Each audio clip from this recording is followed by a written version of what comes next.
Avec Bernard, on cherche désespérément un lieu dans le Calvados pour faire notre pot de départ pour la fin des Mordus du patrimoine. Mais impossible de trouver le lieu idéal. Alors en dernière cour, on est venu ici, à Lisieux, pour demander à Sainte-Thérèse de nous aider. Qu'elle nous envoie un signe, n'importe lequel. Bon. Ça prend combien de temps d'habitude?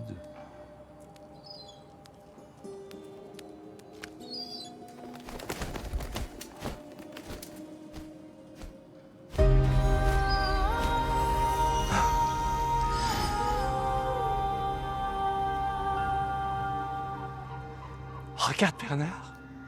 Oh, c'est parfait.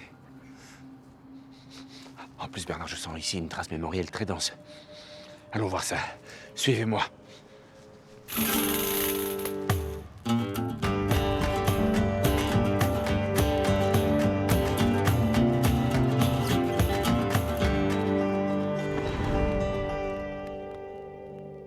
Hello les mordus. Aujourd'hui, je suis ravi que nous découvrions ensemble l'espace Saint-Jacques, une ancienne église située à Lisieux.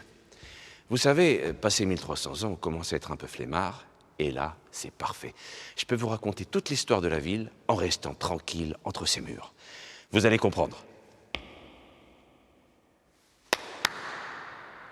Ah bah, tu vois Bernard, l'acoustique est pas si mal. Faudra juste pas trop pousser les basses sur ta sono.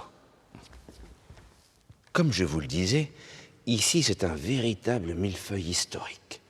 Miam. Remontons d'abord à l'Antiquité. Période que moi-même je n'ai pas connue. C'est dire si c'est vieux. Venez avec moi voir cette magnifique colonne votive dédiée à Jupiter.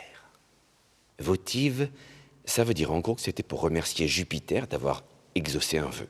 Elle date du IIe siècle, époque à laquelle la ville s'appelait Noviomagus Lexoviorum.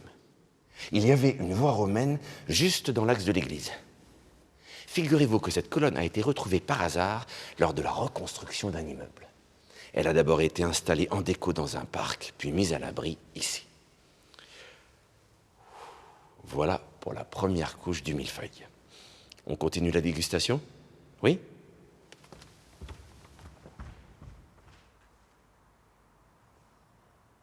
Tiens, Bernard. Bernard!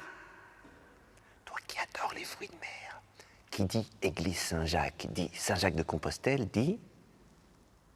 Oui! Oui, Bernard, coquille Saint-Jacques. Coquille Saint-Jacques qui était utilisée comme des panneaux de signalisation pour guider les pèlerins. Au Moyen-Âge et jusqu'à la Révolution, Lisieux est le siège d'un évêché super important et puissant. Il y avait de superbes maisons à pont de bois un peu partout dans la ville. Et on peut en voir encore quelques-unes aujourd'hui.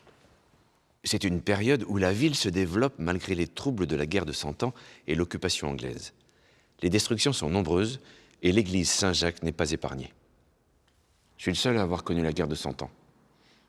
En entier. Et je peux vous dire que j'ai passé mon temps à essayer de stopper les soldats qui avaient cette lubie de tout casser pour le plaisir. Au début du XVIe, plusieurs grandes familles de la ville financent les travaux de restauration de l'église conçus par l'architecte Guillemot de Samaison. Leurs blasons sont d'ailleurs encore visibles ici. On opte pour le style gothique flamboyant, très à la mode à l'époque. Quand je dis flamboyant, il faut se projeter.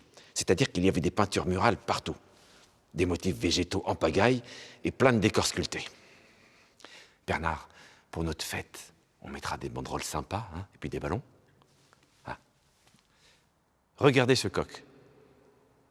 C'est tout ce qu'il reste du clocher précédent. Vous vous en doutez, en 1944, pendant le débarquement, Lisieux est en grande partie bombardée et l'église Saint-Jacques n'est pas épargnée. Loin de là. On entame alors une nouvelle phase de reconstruction. La charpente qui était en chêne est maintenant en béton. C'est moins goûtu pour moi, mais très fonctionnel. Et franchement, c'est du très beau travail. Je vous passe les détails administratifs, un peu rébarbatifs. Voilà, dans les années 70, l'église est désacralisée, puis elle rouvre au public en 2024, après d'ultimes travaux, pour devenir un espace culturel. Alors, il peut être loué comme on le fait, Bernard, pour notre petite fête, mais il accueille aussi des événements et expositions. Alors, n'hésitez pas à venir ici, à Lisieux, pour croquer dans ce délicieux millefeuille historique. Bernard, viens faire la chenille.